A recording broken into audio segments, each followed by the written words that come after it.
This is Cast of Wonders, the young adult fiction podcast featuring stories of the fantastic. Welcome. Episode 212. Our story this week is Selling Home by Tina Connolly, originally published in Bullspec, issue 6. Tina Connolly is the author of the Ironskin trilogy from Tor Books and the Seriously Wicked series for Tor Teen. Her novels have been finalists for the Nebula and the Norton Awards. Tina is also one of the co-hosts of Escape Pod, and her narrations have appeared all over the podsphere, including all the Escape Artists podcasts, Beneath Ceaseless Skies, and her Parsec-winning flash fiction podcast, Toasted Cake. She lives with her family in Portland, Oregon. You can follow her online and on Twitter, both of which we'll link for you in the show notes.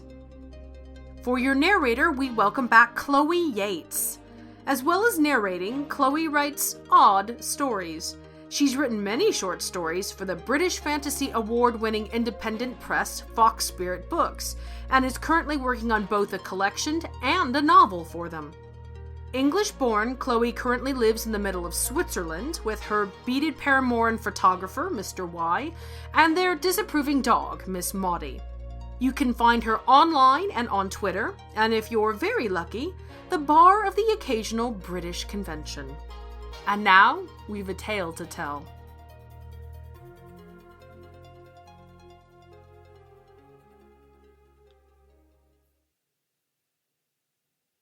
Selling Home by Tina Connolly. Narrated by Chloe Yates. Sharp metal nicked Penny's shoulder, and she stumbled, hand clasping her baby brother's leg. Home giggled as her knees hit the asphalt. Penny felt for the bit of metal scrap as the cars inched past, above, below, up and down all the decks of the bridge. "Momo!" demanded Home, and she absently tickled his foot as she stood. It was a rusting bit of hubcap, sharp and warm. The day was dusk now, the sun vanishing in smog, but she didn't need to see perfectly to gauge its value. "That's a bottle's worth for you," she said to the baby as she tucked the metal in her scrap bag. Dusk meant the end of scrapping for the day. Penny hung her elbows on the rail of deck 127, rubbing her shoulder. The bridge deck soared above her, crisscrossing the sky in streaks of grey, disappearing into night and smog. Through the smog shone the bobbing lights of floats. Shimmery bubbles encased girls in tiny bikinis, laughing and waving at boys on air scooters, eating ice creams or apples like they were nothing. Penny's hand tightened on the hubcap, her chest clutched all hollow. "Mo!" demanded Home, and she tickled him absently. She could look just as pretty as that girl in green, just as smart, just as sparkly. The girl in green waved. Penny looked around, but except for a pack of kids the other side of Gridlock, she and Home were the only peds on the bridge deck. Yet the pretty girl couldn't possibly be waving to a greasy scrap rat. "Me?" she mouthed. The girl dropped her float to the railing. "Hey," she said, "I'm Claire. I've seen you hanging out, couple decks down."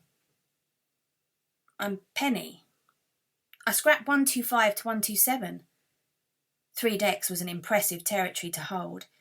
Maybe that would show this girl she was a somebody." "I know," said Claire. "I watch you. You look really strong." Penny didn't understand why Claire would watch her, so she just said, "I carried a whole fender down to 120 once." "Oh yeah," said Claire. "But I mean your lungs. It's a code red day and you're not wheezing." Code red was another thing Penny didn't understand. She said, "Aren't we breathing the same air?" Claire shook her head. "See how my globe shimmers? That's the edge of my air, good air." Behind her the other globes pressed in like a bobbing pile of headlights, the bikini girls watching. "I thought you all just sparkled," Penny said, and then grimaced at her own eager words. The girl laughed. "I sparkle to you, and you're like strong bridge steel to me. It's funny." Penny flushed. "I gotta go." "No, wait, I'm sorry if I said anything wrong. Come back and talk to me again, will you?" You could come on my float.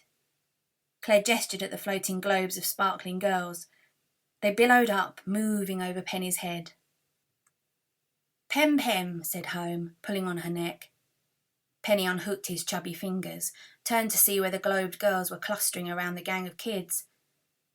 One girl in blue was as low as Claire was, reaching out to the gang. You're so lucky to have him, said Claire. We don't have any more of them, except the bought ones. Do you love him? Course, said Penny. What do you mean, the bought ones?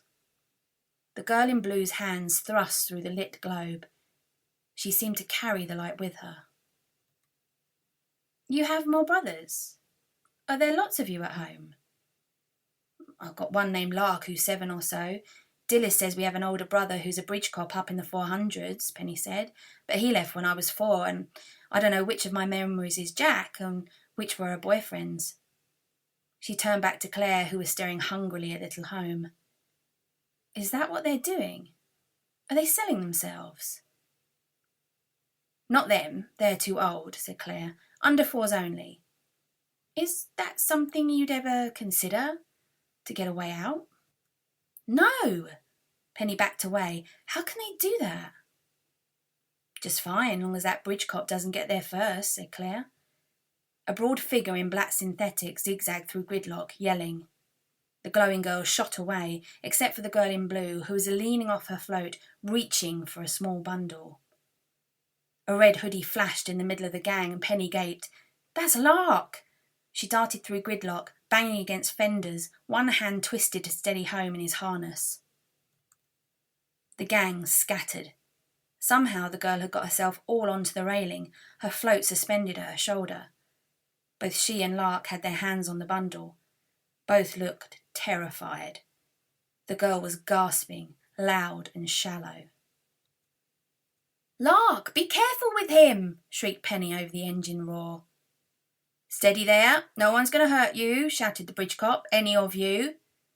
The girl yanked the bundle from Lark's arms. She shoved it inside her float, overbalanced, and the float lurched away as she scrabbled for it, wheezing. The cop reached for her just as her fingers slipped off the edge. In her fall, she was as dark and shadowy as any ped. The float bounded up. Look what you've done, Lark, said the cop. Lark's fist pressed to his mouth. He ran for the west stairs, red hoodie flashing. Penny clutched Home's hand. That poor girl. And you, said the cop, kick Lark out now if you know what's good for you, else he'll be selling that one in the night. His finger jabbed at Home, who chuckled. He wouldn't, said Penny. If you hadn't butted in, that girl wouldn't have fell. Lot you know, said the cop. That boy's ruined. Pig, muttered Penny. She turned with Home, jogged towards the west stairs. The hot rubber stink of stopped cars filled her nose. By the time she clattered 2 decks down, it was fully dark and gridlock was easing. But she didn't have to cross now. Her home was on the north face. She ducked the rail and clambered down the jutting rebar to her home, tucked in the concrete struts under deck 125. Lark was swinging his legs off the wooden platform, trying to look unconcerned. What the hell was that? Said Penny. She set Home down, tied his overalls to the struts. You're not even supposed to leave home. Mum says I'm old enough to make cash. Pick up scrap then, Penny said. Mum would have my arse if you got pounded. And that poor girl. Lark hunched away. You can't go ganging, Lark. I want you to learn your letters and numbers so you're not stuck scrapping. So you and me can get home up and off the bridge one day. They say from 410 up you can see the ocean. Maybe she could barter with Claire to drift up and see it. What's so great about an ocean? Water. Shiny like an oil slick. Bigger than all 604 decks put together. Water you could cover your whole body with. Lark kicked the platform. Well then, Jack. Jack's up there. He's got a job in the 400s. Maybe somehow we could make it that high. She touched his shoulder and he shrugged her away. Did you practice reading with my book? By answer, Lark flicked a paper airplane towards her. Home clapped. Lark, that was mine! She spotted the shine of its cover under his blanket, clutched its torn pages. That was a real book. I was going to read it again. Too many made-up words, said Lark. They aren't, said Penny. Just words they use up high. Not down here in the hundreds. She touched the girl on the cover, barely visible in the night shadows of their home. Julie Malone, head girl of the Air. Tells about their life. It's lies, said Lark. Schools don't use books. They use lectros and hollows like my game hollow I found. And how'd you like it if I took that, said Penny. She pushed his shoulder aside, tore at his blanket to find it. If I destroyed it, your precious toy, your only friend. Give back, he pummeled her. Just 'cause you want to be a made-up girl with a pretty air life away from us. Don't you say that. She threw the game hollow past his head. She meant it to scare him, land on his blanket, but it slicked onto metal, skidded out past Tied Up Home and off 125 onto the zooming cars below. Lark ran to the edge. Oh, I'm sorry, gasped Penny. I didn't mean for it to do that. I'll look for a new one, I will. He whirled. I hate this deck. Mum says you're an idiot to tell me we can get higher. I hate you. He clambered up the strut to 125. She swung up behind him, but his blinking red hoodie vanished among 1,000 white and red lights into the night smog. Below, Home wailed. Penny swung down and picked up her brother, rocking him. A burst of wind rattled the wooden platform and she held him close. La, he said. Shh, she said. We'll go find him, soon as Mum gets home. Ugh, damn, you ruined your diapers. Feet dropped into view. Lark? It was Dilys. Where's Lark? He ran off.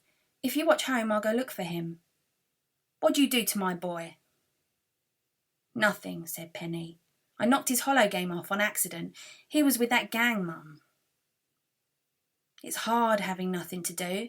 You get to get out and work. Dilys was jittery, shifting her feet. Bad day, looked like. She shrugged at home. Why's he crying? I didn't get the diaper off him soon enough, Penny said. You lift any? 2, said Dilys. You better get him trained, or remember to pull them off when you get home. You eaten? Traded a knife for a can of peanut butter. Juice packet for Lark. That'll have to hold you. Could have gotten more for a knife. The cheap stuff. It'll rust out in a month. Dilys rummaged under her blanket. Where the hell's my whiskey? Didn't touch it. You'll regret it. Must have been Lark. Dilys nodded. He's a handful. But she said it with pride. Why don't you anger at Lark then, huh? Said Penny. I never touch a damn stuff. Too busy out all day with home. Not that you care. She kicked a strut. Don't care for me none. Dilys stowed her blanket in her pack. You never understood your mother, Penny. Some children is like that, born old and cold as bridge steel. If I can't mother you, you can't expect I'd die for you. Penny didn't feel like steel. Not cold like Dilys said, nor strong like Claire said. He don't even treat you nice, so what's you all over him for? Dilys slapped her. Stop resenting him. He needs us, don't you see that? He needs help to be a man. She stretched her calf against a strut, shook her arms. Bundle your stuff, we're moving on. Why are you packing everything just to find Lark? Never you mind. It's time to find a different deck. Can't hang around here all your life. Something higher? Bats in your brains? Dilys shouldered the pack of the boys' blankets, the hubcaps and fan blades they used for cooking. Get your bag then.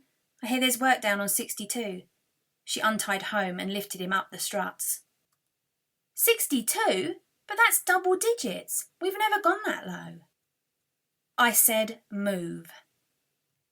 Penny hated to spill out the metal she'd collected all day, but she couldn't carry it and her stuff, little as it was. She dumped it out and shoved her blanket, trinkets, peanut butter and the half book in. If Lark hadn't destroyed the chapter on Julie's midnight feast, she could have read that again. Each girl dipped her shortbread in the blackberry jam, she recited. They shared out golden pineapple from the tin, each ring as big as their hand. She swung up behind her mother, strapped home into her shoulder harness. Gridlock's clearing, she said, over roaring traffic. We'll never get across now. West Stairs, signed Dilys, her fingers picked out by headlight glow. A throw of metal streaked past her ear and Home protested, but he wasn't a fussy kid, not like Lark had been. Penny gave him a fingerful of peanut butter to suck. What's pineapple, Mum? Pineapple, said Dilys. I had that once, back when I lived on 201, when I was a kid. Was it like apples? No, it's hollow and yellow like the colour of sloe. You ever find some, you share it, won't you? She turned back to smile at Penny and Home. You'll be a good mum, you know. That's something you got, I don't. Penny warmed at that. Eagerness to show that skill made her say, Where do you think Lark's gone? Which ruined the moment. Dunno, said Dilys. She hunched away. Down 4, I bet, said Penny, where that gang he loves huddles around the cop to stop. You got to stop him, Mum. You got to... Shut it, said Dilys. They walked in roaring silence to the West Stairs. Home wrapped his arms around Penny's neck and Penny held his hand. Maybe she could train Home up better, get him learned at the things Lark wouldn't. Maybe Home could be the one to help them get up and off. An aereo cop swooped past them, its headlights flooding the pedwalk. Hurry, said Dilys, and she bolted for the stairs. Penny kept to a walk. Aereo cars were for real criminals, not bridgers, and she was tired from carrying Home. I told you to hurry, said Dilys, when Penny reached the partial shelter of the stairs. Was Jack cold like me? Said Penny. What's she on about now? You said once that Jack grew up to be a cop in the 400s. Was he like me when he was little? Dilys rounded on Penny, rage visible in the bridge glow. Don't you ever talk about Jack to me. You're two of a kind. Concerned with getting yourself ahead, never you mind about the rest of us. If that was true, I'd run off like Lark, run off and leave you. Dilys Bridger? Who wants to know, said Penny, in the sneer used for cops, expecting Dilys to jeer it right along with her. She turned to see the bridge cop from earlier in the day. Shit, said Penny. I don't know where Lark is. Leave us alone. Looks like Dilys already did that, said the cop. They were alone on the gridded stairs. His aerocar hung by his side, blunt and dark. Penny could almost hop it if she knew how to drive. Home wailed. Shh, shh, said Penny. Whose death you going to cause now? That was an accident, said the cop. He sagged against the rail. I've kept an eye on you all, kept Lark out of impoundment more than once. Impoundment's one way when you're under 4, you know, just a funnel for rich folk to get healthy kids. That's sick, said Penny.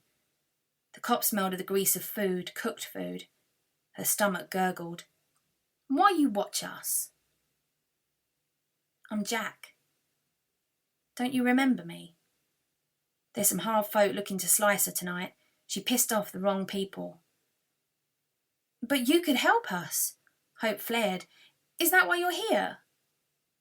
His gloved hand slammed against the metal railing. Now you look. In a perfect world, sure, but you can't expect anything more from me. A bridge policeman's salary barely covers my flat on the cliffs. I got a girl and a life by the skin of my teeth. You've got to do that too, on your own. The weight of her little brother seemed to be crushing her to the stairs. Her lip trembled. Jack touched Holmes' foot. I'd have done anything for just one chance. Look, I'll make a deal with you. You leave those toxic people right now. Bring Home to me on my beat, the 430s. I'll take him. For you, I'll get your papers squared away, get you a cleaner's job there. You'd be up high and you could work up to better things. Breath. I hear the food shops start in the 430s. Right that. And up in the 520s, there's summer festivals. They close 8 decks off and airfolk fill the street. But I want Lark to have a chance too. He stood up. Can't do anything about Lark. He'll live. Airfolk don't want anyone cracking too hard on the baby trade. What kind of life is that, shitting off the bridge? Use your head. He jumped into his aerocar and was gone. Penny choked on silence. She started to clang down the stairs, and Dilys rose up from the shadows. Well, you going to sell him home to get you a better life? Penny rubbed her eyes. Course I wouldn't. We stick together. Most valuable thing we own, aren't you? Dilys touched Holmes' chin. Jack knows what's best for everyone. He wanted to adopt Lark when he was a baby. She sneered. Wanted to train him up right as his own. Didn't want to take you, who was already spoiled. I didn't know. Why would I tell you and hurt you? I got too much class. Sirens wailed as they neared 121. Where's my boy? Do you see my boy? There were cops and lights below them, covering the copter stop. Penny hung over the handrail, searched for Lark's hoodie beneath copter blades. But Jack said they wouldn't crack down on Lark's gang. Stupid. They will if the other gang pays them better. Lark! Dilys clattered down the stairs, ran out in front of a screeching cop wagon. Lark! Penny sidled in shadow, keeping home close. Lights. Cops. Shouting. Complicit in the death of. No, you don't! Shrieked Dilys. She flung herself at the bridge cop, holding Lark, but Jack tackled her and she went down. Lark bit, and then he was free. The bridge cop grabbed another kid, older, and Lark ran. Dilys took off after him, and then Penny and Jack were running too, the length of the deck, leaving the fight behind. You're coming with me, Dilys Bridger, shouted Jack. He fired a warning shot over the side of the bridge. Lark stumbled and stood and stumbled onto the east stairs going up. Dilys flung herself across the east stairs like a roadblock. Jack grabbed her, and then she had a gun, and then Jack, yelling, Don't! Tried to shoot Dilys' arm. Mum moved into the path. Penny saw that. Moved in and went down with a bullet in her neck. Jack knelt. Above her, footsteps started pounding again, up the east stairs. Lark's red hoodie flashed between the metal, thin sobs whipping away. Lark! Cried Jenny. She climbed after him, running. Home echoing, La! La! Her legs strained. No one seemed to be chasing them now. 124, 128, 134. Lark! Penny cried again and again. Lark! Home wailed. Her chest shook under his weight. She clung to the handrail so she wouldn't stumble and drop him. At 139 her feet slowed, even though she didn't want them to. Lark! Penny, said a voice. Penny, are you all right? Afloat, glowing in the night. Claire. My brother's run off, said Penny, panting. The sparkling girl was dressed in striped pyjama pants like Julie wore in her book. My mum fell. Shot. Claire glanced at home. But you two are all right. Penny nodded. Come home with me.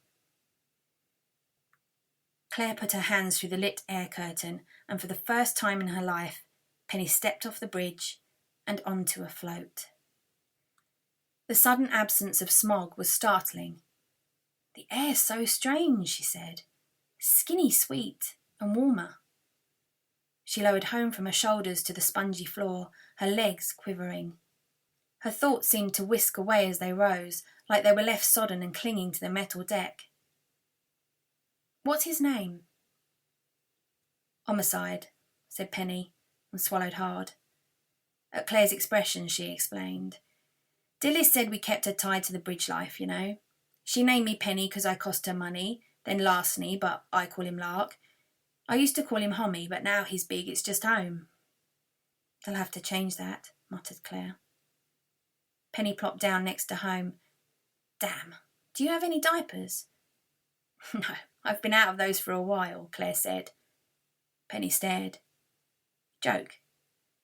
Oh, well, I've got one left anyway. Penny pulled it from her bag. What are you going to do?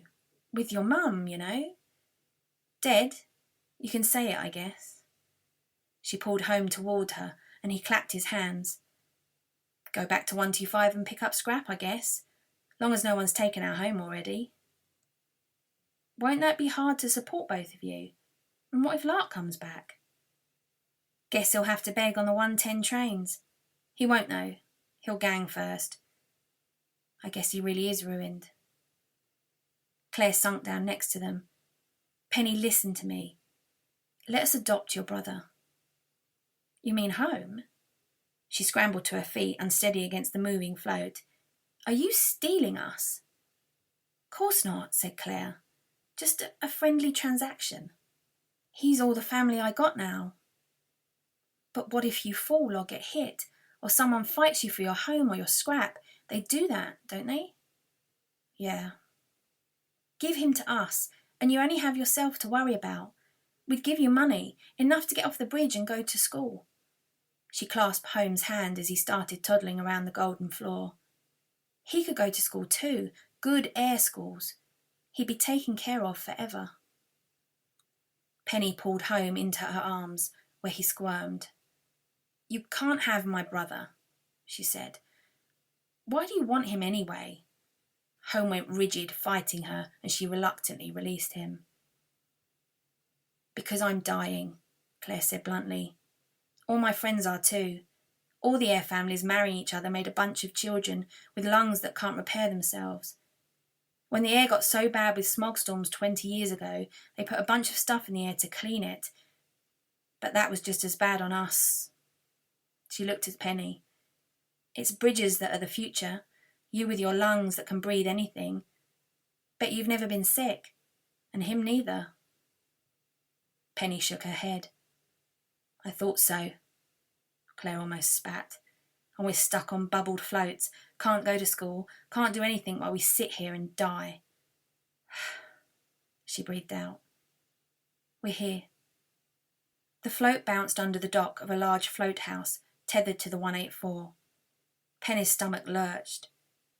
Come meet my parents. You can't make me give him up. Claire sighed. I know. Just come meet them. I'll feed you breakfast. Penny hoisted Home, trailed Claire into a real house. There was wood and carpet everywhere, like some sort of dream van multiplied 100 times. And quiet. The shocking absence of bridge sound put her on edge, eyes darting. She suddenly cried with laughter. That's a kitchen! Like Julie in the book has. Claire's face lit for the first time. Did you read the Julie books too? Then her cough broke forth, and her smile flattened out. She turned away. Brace yourself for my parents. She banged on a thick door. Mum! Dad! Wake up! A rounded woman in a shiny dressing gown emerged, blinking. Claire, what's all this? Oh, hello. Hello. This is Penny, Mum. I told you about her, and her little brother, Homicide. Goodness, what a nickname. She smiled at Penny. I'm Stella. A bearded man behind her. What's this? Shh, said Stella. This is Claire's little friend. She dropped to her knees. Your brother, is he hungry? He generally is, said Penny. Stella's eyes welled up to that, to Penny's surprise. May I hold him? Penny nodded. Stella held out shaking arms. Home beamed and toddled towards her. Oh, Roger, he's so adorable, so strong. Does he talk much? Laugh a lark, Penny said, and he calls me Pem. She swallowed. The float house moved less than the float, but more than the sway of a deck. You poor thing, Stella said. Somehow we could let you see him, couldn't we, Roger? Come here, little guy, said Roger. Let's see you do your stuff. Back away, Claire. He lit a stick of incense, waved it under Home's nose. Home laughed. Down the hall, Claire coughed. Oh, Claire, said her mother. She moved toward her, but Claire fended her off. I'm fine. Stay with the kid. I want to show Penny the house. Claire dragged Penny past Stella, who wore an expression strangely similar to one Dilys had worn as she took a bullet. Look at the paintings, Claire said. Look at the gorgeous chandelier. Hot tears were behind Penny's eyes. Why show me?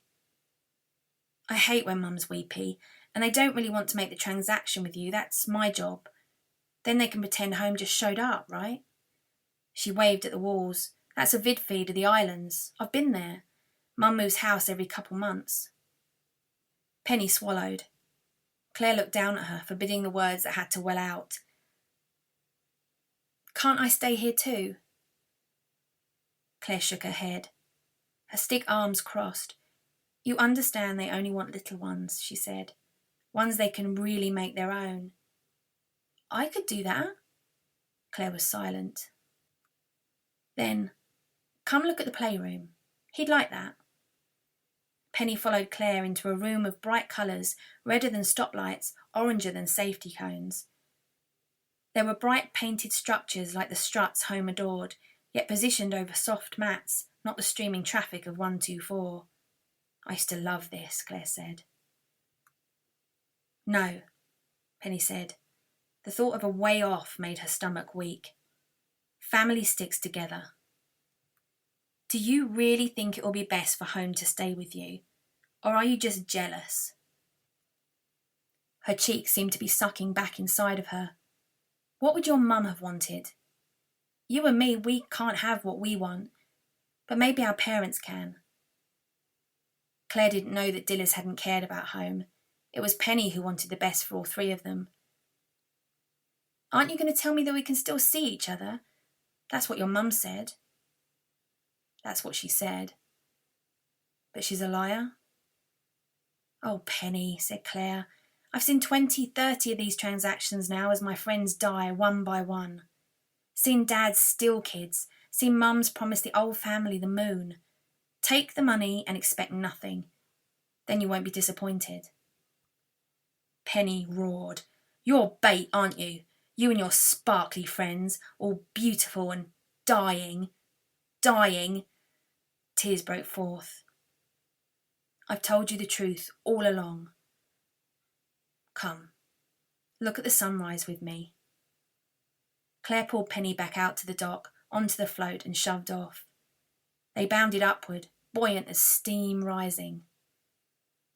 Penny sniffled. It's pink this morning. Fills the sky. I suppose we watch the same sun. Claire held out thin arms to the rays.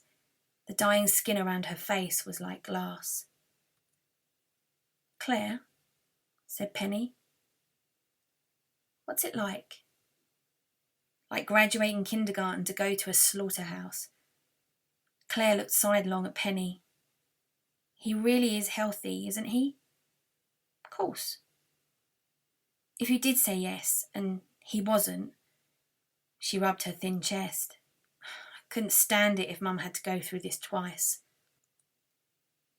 Penny remembered Stella's eyes, and still stiffened her. Take him, she said. Claire almost smiled as they floated through the pink. Let's go tell Mum and Dad. Over breakfast. No, said Penny. You take me back there and I'll change my mind. This is best. Just set me down on the bridge. She looked across at the tangle of grey decks, its disappearing bottom, its disappearing up. Just take me higher, won't you? I hear you can see the ocean from 410. I can't go above 350-ish with a house parked at 184, Claire said. The raft loses power. As high as you can.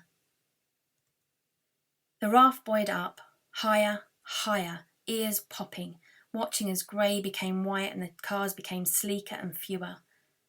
Morning cleaners and cops started appearing in the 300s, scrubbing and kicking out bridges. At 318, Penny clutched Claire's arm.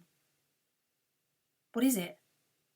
Penny pointed at a blinking red hoodie and a viewing deck on the west end of 318. Lark. A cop in black came towards him and Lark backed away. Hurry. Claire neared the deck. Take my card. Daddy'll put cash on it for you. Penny palmed it. You can't be up here without a parent, the cop was saying. I'm going to impound you lest I see someone in charge. Lark's face was red and tears were welling from his eyes, which Penny knew he'd hate. They're all gone. Penny said Jack's in the 400s, but I can't climb anymore. I'm here. She pushed through the air, jumped to the bridge deck. I'm in charge of him. The cop relaxed at the sight of the hovering float. Morning, miss, he said to Claire. To Penny, you see he gets back safe to school. I will, officer, said Penny. She grabbed his hand and his fingers closed on hers. I'll get him home.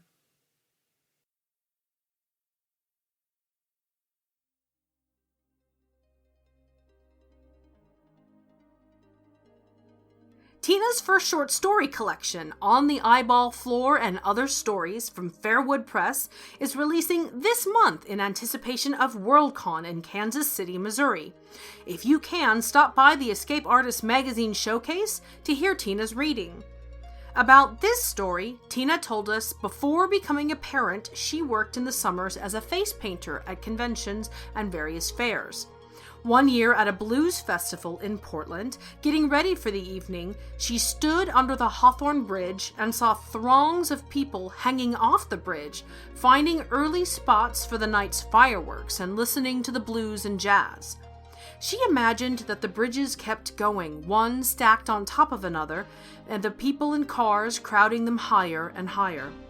From that seed of an idea, Tina became interested in the concept of Penny having to make the hard choice of what would be best for the family, and realizing that the best available solution might not involve keeping the family unit intact. We'll have a link for the Fairwood Press in the show notes for you. Make sure you pick up Tina's excellent collection. Have you finished writing your entry for the first ever Cast of Wonders Try Wonders Flash Fiction Contest? The Goblet of Wonder is ready for your original 500-word YA story. You have until September 15th to submit it to us, where it will be placed into the goblet. The first trial is set to begin on October 1st, so for rules, details, and to register to vote, visit us in the arcade at forum.escapeartists.net. To maintain first publication rights, you must register to read and vote on the stories, even if you aren't participating as an author.